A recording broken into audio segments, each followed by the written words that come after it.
তিনবার মারলো এই দিয়ে ওই 4বার এর আগে বাড়ির সামনে ভিডিওতে ঢুকতে দেবেন না, ওরা ভিডিও সর্বদলীয় বৈঠকে ঢুকতে দেবেন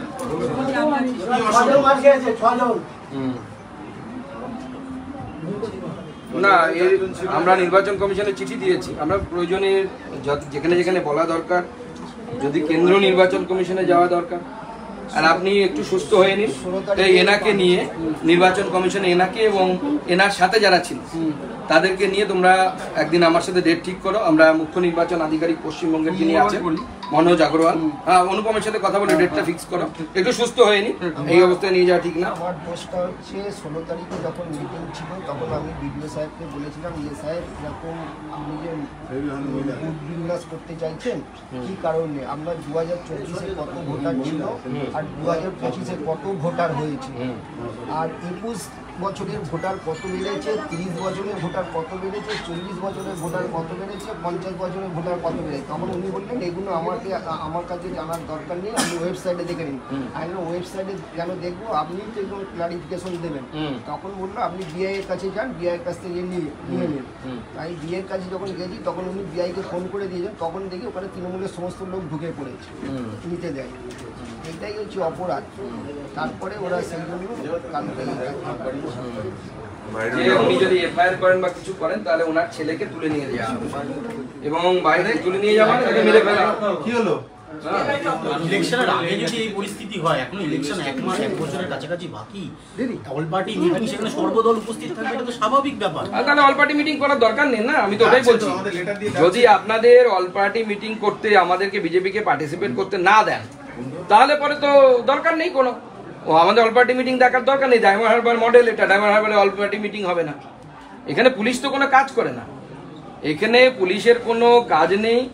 এবং এই ডায়মন্ড হারবার মডেল আজকে আপনারা দেখলেন, মহিলাদেরকে আগে করে বিক্ষোভ দেখানো হচ্ছে। অভিষেক ব্যানার্জির এত খারাপ অবস্থা হয়ে গেল যে মহিলাদের আঁচলের তলায় লুকোতে হচ্ছে নাকি? ছোটবেলা থেকে পিসির আঁচলের তলায় থেকে থেকে অভ্যেস হয়ে গেছে যে পিসির আঁচল ছাড়া উনি বেরোতে পারছেন না, আজকে তাদের আঁচলের তলায় লুকোতে হলো।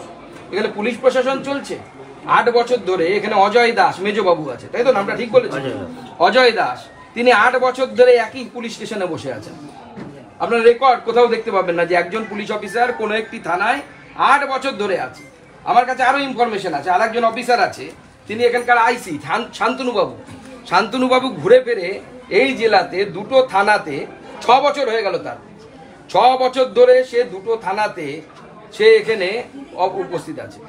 আর এখানে একটা দামাং অফিসার আছে, সে ছোটবেলায় আমরা বলতাম বাড়িতে নেই নুন, ছেলের নাম মিঠুন, তো সেই অবস্থা। সে আজকে জাহাঙ্গীরের লোকেদেরকে দেখে কি তার কি প্যান্টে হিসি করে ফেলেছে নাকি? সে তো নিজেদের লোকেদেরকে দিয়ে ভিডিও চালায় বিভিন্ন জায়গায়। দাবাং অফিসার কোথায়? তাকে তো আর দেখতে পাওয়া যাচ্ছে না, কোথায় গেল সে? বিজেপির লোকেরা এইভাবে মার খাবে আর পুলিশ এটা দেখছে? একটা কেন্দ্রীয় মন্ত্রী আসছে, আমার পার্টির লোককে মেরেছে, আমি দেখতেও যেতে পারবো না, বিক্ষোভ দেখাচ্ছে। হ্যাঁ, যাচ্ছে তাই ভাষায় গালিগালাজ করছে, আমি সেই শব্দ ব্যবহার করতে পারবো না। আমার মা একজন সম্মানীয় শিক্ষিকা। এই মূর্খগুলো যারা বলছে আমি কোনো নেতার মা বাবা নিয়ে টানতে চাই না, আজকে আমার মাকে নিয়ে যে শব্দ আমাকে শুনতে হলো, আমি অভিষেক ব্যানার্জিকে ধন্যবাদ জানাবো এই কথা শোনানোর জন্য। ওনার মাকে নিয়ে আমি এই ধরনের শব্দ ব্যবহার করতে মানা করবো আমার কর্মীদেরকে, কারণ যে কোনো মা সম্মানের হয়, কিন্তু যে ধরনের শব্দ আজকে ব্যবহার করা হলো আমি সারা জীবন মনে রাখবো। এবং আমি বলবো আপনারা ভিডিও ফুটেজগুলো সযত্নে রাখুন, সময় আসবে। আজকে সব দেখবেন গেরুয়া টিকা পরে এসছে, ইচ্ছে করে পড়িয়েছে, সব তৃণমূলের দুষ্কৃতি গুন্ডা। এরা রেপ, খুন, জখম, লোকের ছিনতাই, নাহলে বলে যে আপনার ছেলেকে তুলে নিয়ে যাওয়া হবে। আজকে তো বহু জায়গায় তৃণমূল কংগ্রেস বিরোধী দলের ভূমিকা পালন করছে, অনেক সময় তাদের রাষ্ট্রীয় পার্টি হওয়ার শখ হয়, অন্যান্য রাজ্যে যায় তারা। আমরা বলবো যে অভিষেক ব্যানার্জির বাড়ির বাচ্চাদেরকে আমরা তুলে নিয়ে যাব তৃণমূল করার জন্য? এটা সম্ভব? একজন আমাদের কর্মী এবং যথেষ্ট বয়স হয়েছে তাকে এই ধরনের মারা হয়েছে, রিভলভারের বাট দিয়ে মারা হয়েছে। এসপি এখানে এসে ট্রাফিক নিয়ন্ত্রণ করছে, লাঠি চার্জ করে তো সরিয়ে দেওয়া উচিত ছিল। ল অ্যান্ড অর্ডার মেনটেন করতে জানেন এই গর্ধবটা? একদম ঘোষিত কর্মসূচি আমরা জানিয়েছি এবং আমি প্রিভিলেজ করবো এসপির বিরুদ্ধে। একজন কেন্দ্রীয় মন্ত্রী এখানে আসছে, তার ট্যুর প্রোগ্রাম দেয়া আছে, তারপরেও তো সে এখানে ল অ্যান্ড অর্ডার মেনটেন করবে না। Is this the way of maintaining law and order? এইভাবে ল অ্যান্ড অর্ডার মেনটেন হয়?